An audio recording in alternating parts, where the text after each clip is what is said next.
Can't even fake it. So I would like to be able to sit here and say one of these 4 teams could be a sleeper. I just don't believe it. Huh. Wow. I think that Seattle made a legitimate, jarring mistake in going from Geno to Darnold. We'll see.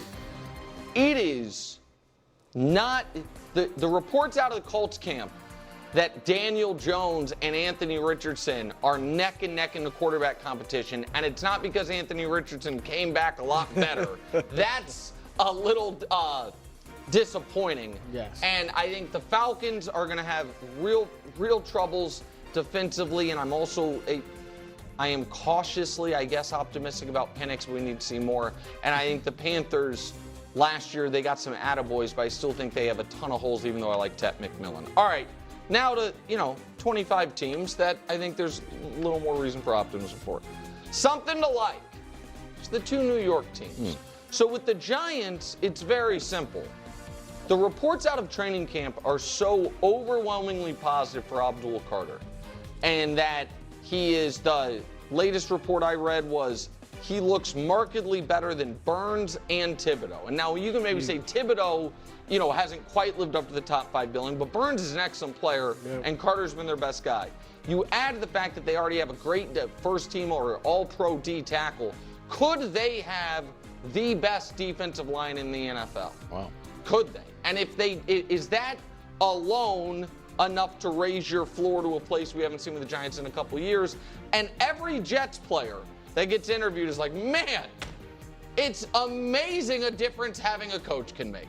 And so, I think Aaron Glenn's done an awesome job thus far, at least according to what his players are saying, and Justin Fields avoided major injury. So I think there's something to like for both of those teams. 5 teams with huge variances. That's the next group, which is the Cardinals, the Cowboys, the Steelers, the Dolphins, and the Vikings.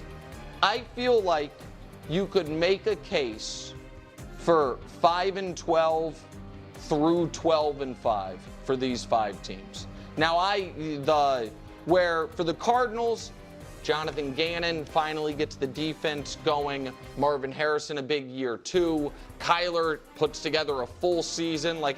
We know what the downside is. For the Cowboys, it's that their stars play like stars. Micah gets taken care of, and they don't need to run the ball because they're throwing it all over the field. The Steelers, it's what the Steelers optimists are. It's like, well, we win 9 games no matter who our quarterback is, get above average quarterback play, we can be good. The Dolphins, we saw it a couple years ago. And for the Vikings, it's that we just won 14 games with Sam Darnold. You don't think we can win a bunch of games? Now, the downside risk of all these teams, I don't need to go through it, but it's pretty obvious what it is. So I think these teams have wide variances. Popularity test. So here's what I mean. These 3 teams are going to test the popularity of this show. Oh. Because That's a great take. Wow. from a strategy standpoint, from a cares about ratings standpoint, we probably shouldn't talk about any of them. However, we're going to talk about all of them. We'll talk about the Jags because of the Prince. We'll talk about the Raiders because Brew's lifelong hatred of Geno. We'll talk about the Patriots because of this guy. So we're really going to be testing how much the audience likes us when these 3 teams come up. I think all 3 of them have a more than viable chance of being AFC playoff teams this year. I don't think we're going to get the same teams we get every year in the AFC playoffs. I think this year it shakes up a bit, and I think you might see 1 or 2 of these teams in the playoffs this year. Well, at least now you know why we just talk about the Buffalo Bills, the Baltimore Ravens, the Eagles, and the Chiefs day after day after day after day after day, and why it's so hard for me to find clips and to make stuff around the Jacksonville Jaguars, around the Las Vegas Raiders. I made Raiders content all last year. They seemed very happy, and I am not as popular, as famous as anyone up there at the table. So if you build it, they will come. Year. Healthy skepticism from the committee about these 4 teams. So these are 4 very trendy, contenderish picks. The Niners with the same projected win total as the Lions. Everybody loves the Broncos this year. ESPN said they have the 6th best roster in football. The Chargers, year 2 with Harbaugh, and the Bengals, if only they have a defense, we know how good they can be. From the committee's standpoint, The Niners last year was ruined by injuries. They're already getting bitten a bit by the injury bug, at least the wide receiver position. The Bengals, same defensive problems they had the last couple of years. And I'm not sure why we expect the Chargers and Broncos to take these massive leaps that everyone is projecting. Similar years to last year, sure. Big leaps, I don't know. Next, bright present and future. I think most people think these three teams have three really sharp coaches and three really good young quarterbacks. And if that is where you're at right now, you should be good right now and have a long runway. With Caleb and Ben Johnson, J-Lo and, oh my goodness, what's the... LaFleur. Thank you very much. Matt LaFleur, and of course CJ and D'Amico. There are holes on each of these teams. I think the Bears secondary leaves a lot to be desired. I think the Packers' lack of blue chip personnel anywhere is maybe a bit of a concern. And I think the Texans' offensive line, but they have the most important pieces. They should have the most important pieces in place. QB reliant. So you might say this is every team, but these two teams in particular, I think either one of these teams could make the Super Bowl out of the NFC, but they need 17 or at least call it 15 healthy games from their quarterback, and they need both of their quarterbacks to play at the highest level they've played over the last few years. Like not higher than they've played, but equal for Baker, equal what he did last year, for Stafford, equal what he did a few years ago. Explosive offenses.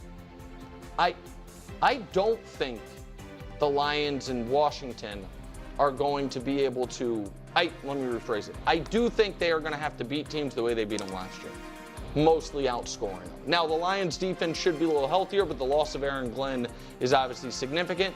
And Washington looked at their team last year, which had an awesome offense and a crummy defense, and was like, let's spend more resources on the offense because we have an awesome young quarterback. So I think the offenses are going to have to be great, and I think they will be great. If not now, when? Ravens and Bills. We could have been saying this about these two teams last year and the year before. We know how good the rosters are. We know how good the quarterbacks are. We know at some point the Chiefs will stop making every Super Bowl. Just don't know if that's this year. Near the top of the tiers, the defending Super Bowl champions. And their tier name is Make Up Your Minds. And by that, I'm just talking to Philly fans who have really skyrocketed up the list of annoying fan bases. They were always pretty hot. I know, but now they are high on their own supply in a way. And here's what I mean by make up your minds.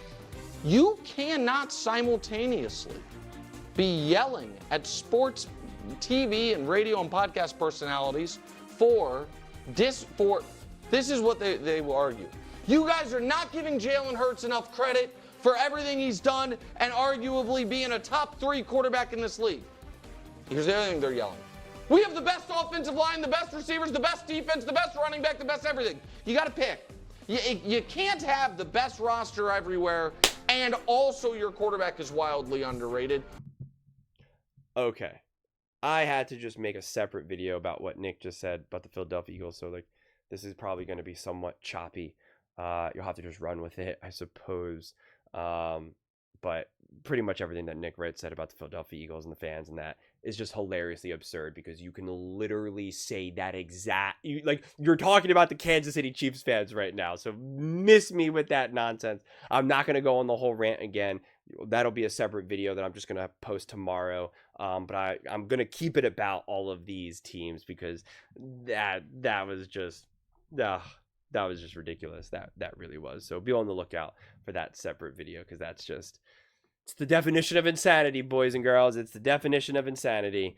But yeah, I mean, listen, trying to actually really list these tiers right now is obviously a hot mess. But I mean, one of the biggest things a handful of the big things that really stand out to me, quite frankly, is first off, can't even fake it with the Atlanta Falcons. Like, the Falcons, if anything, I'm going to put them, not because I necessarily think that's where they belong in terms of like where the exact rankings is, but in terms of the huge variance, like I could absolutely see the Falcons going off, winning the division, Michael Penix playing great. They just took a huge swing defensively, the Falcons. That's why they made the trade that they did and drafted who they drafted. And I believe that offense with that run game and Michael Penix, like I'm excited to see what that offense is going to do. So I think that offense is going to be significantly better. And if that defense is just marginally better, then that is a real team to compete and, do some damage. I do think it's fair in terms of those 5 teams with the huge variance. Tua is a lot better than people really give him credit for, and it is because of the fragility, unfortunately, that he has to deal with the concussions and other injuries that he just doesn't really ever get to build up that momentum in terms of perception. But he actually is significantly better than people really give him credit for. But the big question mark is like, can he stay healthy? And I do think it will be a question mark with JJ McCarthy. I think if JJ McCarthy just has to prove that he is just a good quarterback, and this Minnesota Vikings team will obviously win a ton of games.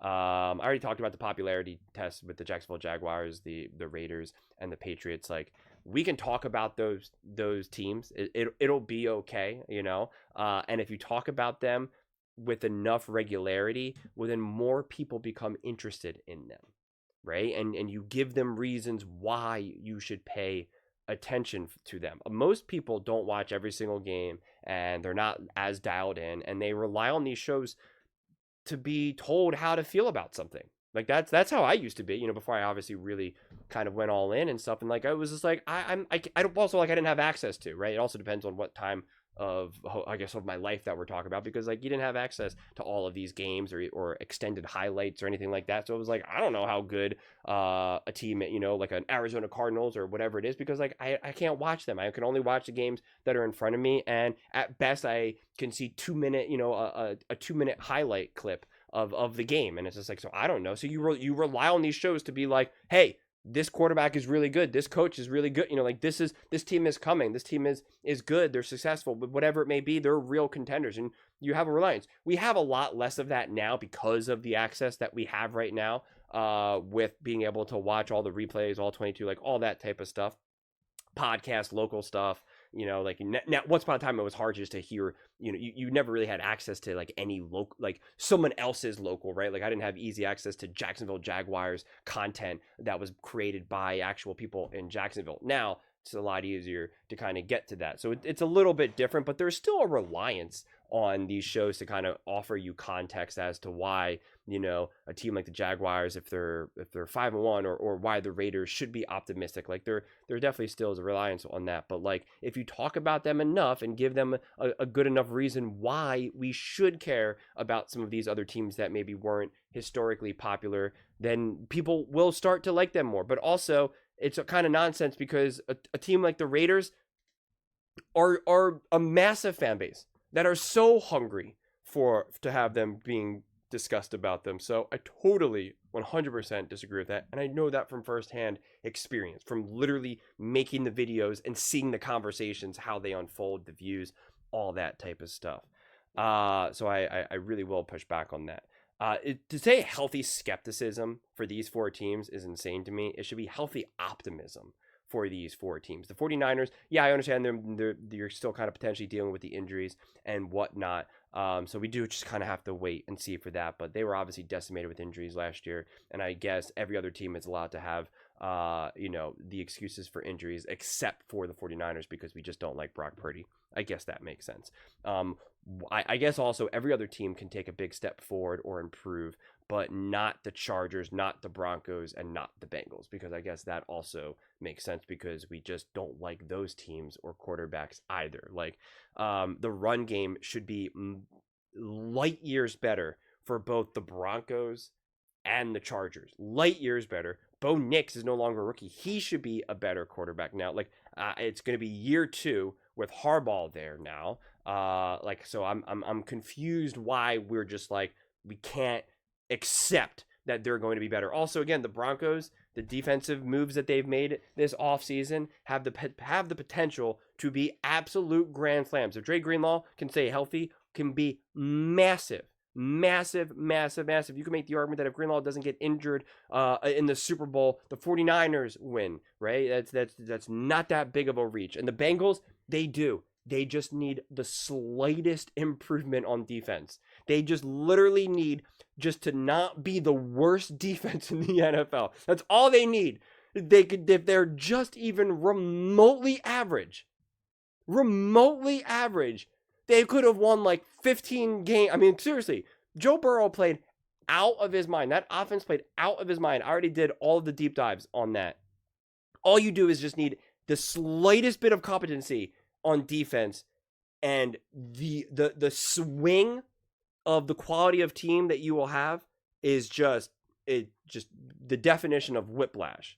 And to now all of a sudden be like bright present future for those three teams, for the Bears, the Packers, and the Chargers, or the Texans, to not give that to a team like the Broncos and Chargers makes zero sense to me. And I'm not going to put those teams ahead of them right now. At the very least, I'm putting them all in the same category, and I'm not putting the Buccaneers above them either. Just not going to do that at this point. I mean, the top 5 teams, I guess. I cut it before the Chiefs because he's just going to say the same thing about the Kansas City Chiefs. We know that. What is that? 1, 2, 3, 4, 5. So 6 teams, top 6 teams. Yeah, I mean, I think those 6 teams really deserve to just kind of be in their own little basket right now. I'm not prepared to kind of put anyone ahead or below anyone. I think it's fair to still put the Eagles, the Chiefs, the Bills, and the Ravens probably in their own separate tier right now. And at a minimum, put the Chiefs and the Eagles in their own separate tier together, and then the Bills and the Ravens, and kind of leave it at that right now, because it is July 30th, 2025. So, got to see how some of this stuff is going to unfold. But yeah, it is funny. I will continue to always point this out until we start to actually finally start playing games. But when I said that the Chiefs didn't deserve to be at the top of the list when we were making those lists, and you talk about make up your minds, like all Chiefs fans told me were, well, we're the best. We went back to back. We deserve to be there. We deserve to be there. But then the Eagles win, and they absolutely annihilate and dominate the Kansas City Chiefs, and yet they somehow don't deserve to be there. And your comeback can't be, well, it's a new year. Well, it was a new year last year. Well, the Eagles lost some pieces. So did the Kansas City Chiefs from 23 to 24. So it's just like, so which is it? You again, you want to talk about make up your minds? You can't make up your own mind. Also, you told me throughout that whole year, all of 24, 25, that the Kansas City Chiefs were the best team in the NFL. All you kept telling me was that they were the best team in the NFL. They are the best team. How dare you doubt them? How dare you doubt them? You're a clown and biased for doubting them. But then when they lost, it was, well, of course we lost. What do you want us to do? We had all of these injuries and this and that. And, Hollywood Brown was our number 1 wide receiver. Travis Kelce's getting old. But you told me they were the best team. You told me that they were the best. You told me that they were better than the Eagles. So why is it now of course? Like that doesn't make sense. But those are just my thoughts. I'd absolutely love to hear yours. What do you guys all think about Nick's tiers? Let me know in the comments below. I read every single comment. So whether you agree with me or disagree with me, either way, let's get in some discussions. Let's get in some fights. But ultimately, let's just have some fun. Please do consider subscribing. We're building an amazing community here, and absolutely love to see you part of it. I want to build something that we all generally feel connected to. Something that we're really excited to be part of. I think we're on our way to doing it. Please don't forget to give this video a thumbs up, as it really does help with visibility and the algorithm. Thank you so much. See you next time.